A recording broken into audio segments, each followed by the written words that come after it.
If you want to make more putts, it's really helpful to be able to read the greens and pick a target to start the ball rolling on that target line. The Aimpoint method of reading the greens is outstanding for doing that. It really works. But in this video, I'm going to show you why you probably still shouldn't use it. And if you are insistent on using it, what you ought to do to get really good at Aimpoint. Let's go.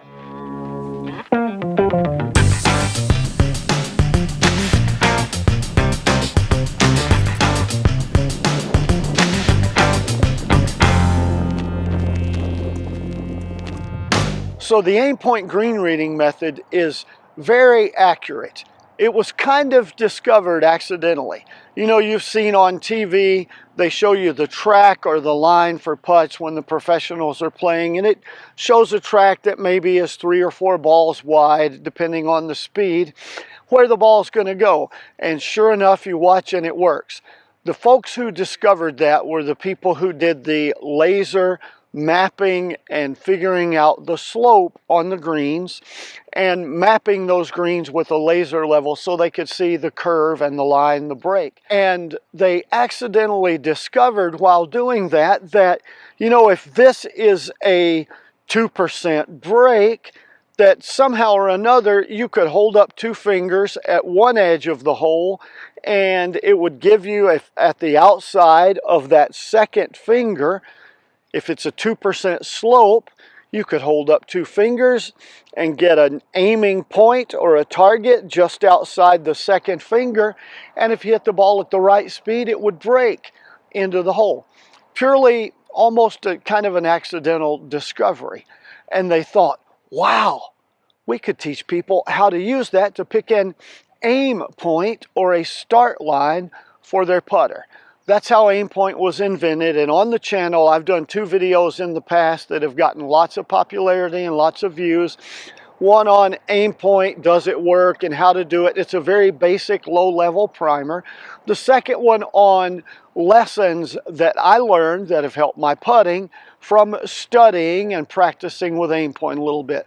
Those are great. I'm not going to walk through how to use Aimpoint in this video, but I'm going to talk about, so you now understand kind of how it started, let's talk about why you shouldn't probably use it. The critical thing with Aimpoint, how many fingers do you hold up beside the hole, is knowing the percentage of slope on the green. Here's the problem. The first problem is there's lots of stepping and stomping in your line, and other people will complain about you stepping on their line. Second thing is it takes lots of time to feel with your feet and hold up your fingers and all of that extra stuff in addition to the normal time taken to set up and stroke your putt, and it slows down play. I'm one of those guys who likes to get on with it and make the putt. The third problem is it's hard to learn to calibrate your feet. So Aimpoint works incredibly well if and only if I know the percentage of slope. And my feet are not calibrated to calculate that. Now I can feel slope with my feet, like I've had a video on the channel I don't think anybody watched on the Johnny Cash method of reading the greens, and basically I made a pun on walk the line, feel with your feet. If I'm standing over a putt, I can feel my toes are a little bit down, so that way is downhill, or my toes are a little bit up, so that way is down. You can feel that, and that's great, but what percentage? And you have to know that percentage of slope or Aimpoint won't work. My feet aren't calibrated. If yours are, that's great. I mean, some days, you know, I stayed out too late and had too much tequila the night before, and I think it's a 2% grade and it's 4%. Or I think the grade is changing and the percentage of slope is changing. Or maybe I had a bad breakfast burrito before the round and, you know, I'm feeling kind of wobbly. It's just off. Seriously, though, as we age or as our blood sugar changes, and some of us have challenges with that, the amount of feeling in your feet changes. And so that's the problem with using Aimpoint. It takes lots of time to calibrate my feet so that I could stand on a green and feel, okay, this is a 1% grade that way, or 1/2 of 1% grade or slope that way. That's really tough to calculate. And so that's why most people shouldn't use it. It takes lots of time and lots of practice to learn to do that. And for most of you, if you have that much time and that much discipline, you ought to put that into the driving range and learning to swing a little bit faster so you'll hit the ball longer, or work on your approach game so that you'll hit more greens in regulation. Just my opinion there. Now, if you do want to use Aimpoint, there's some tools, and I'm going to give you these tools right now that will really help you become good at reading the percentage of slope on the green. The first one is called Arcaddy, A-R-C-A-D-D-Y. It's an amazing tool, and I'll put a link to all these below. If you buy them off Amazon, I make a few bucks. I'll tell you the ones that I don't make any. This isn't about trying to make money. So Arcaddy, it's an awesome tool. It tells you how many, you get a feel for how many steps, and it will tell you and measure it out. Okay, your aiming point or your starting point should be 1.7 or 1.2 cups outside the hole. Works incredibly well. It tells you the percentage of slope so that you can learn to figure that. It's a great practice tool, but you can't use it in competitive golf. And if you did, it would take a lot of time. That's another drawback. Slope grade is another tool. I don't make any money or commission if you buy slope grade, but it's a great little tool. You put it down on the green. It has an app that goes on your phone. You walk the line and feel the grade of your putt. It's got basically a measuring device that goes on your belt buckle, and you calibrate it, and it's level. And it even gives you a little simulated video of your putt rolling up the line and going in the hole. That's great if you want to practice and learn to read greens. I use this slope grade that I have to play in a round, non-competitive, just leisure round. It was incredibly great at giving me an idea about where to hit the putts.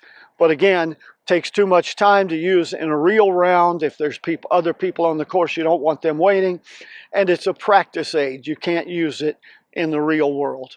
There's also a tool called Breakmaster, which is a leveling device, and you put it on the green and you learn to feel, all right, that says this is 3.1% slope, and you learn to stand and feel that. Again, takes lots of time and energy.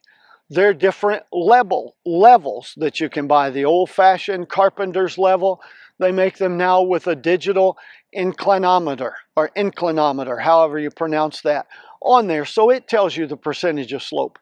You can look at that and learn to feel, teach yourself to feel that. There's a company that makes a board called Slope Board, and you literally stand on this board, and it's adjustable, and you just stand there and learn, okay, this is 1%. This is what 1% feels like. This is what 1% feels like.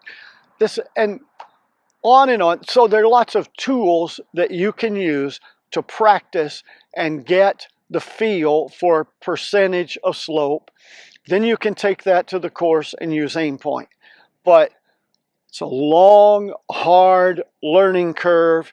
The feeling in your feet changes based on blood sugar, how you're feeling, how much you slept, all kinds of variables. And you may say, but wait a minute, John, I see the Tour pros, they're all doing this and doing that, they're all using Aimpoint.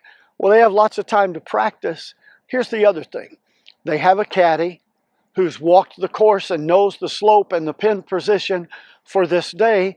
They have a greens book that's been laser measured and leveled, and they know the percentage of slope from any point on any green. And if they know that, they hold up the right number of fingers and stroke the putt. They make a lot of them. And even with all that information, the pros still make about 44% when you get past 10 feet. At 10 feet, their make percentage drops to 44%, and the further you go back, the more it drops, even with all that information. Now, if I had the luxury of playing golf every day with a caddy and was playing competitively and had one of those books that told me the exact percentage of slope, absolutely I'd use Aimpoint. I'd be foolish not to. But I don't have all of that.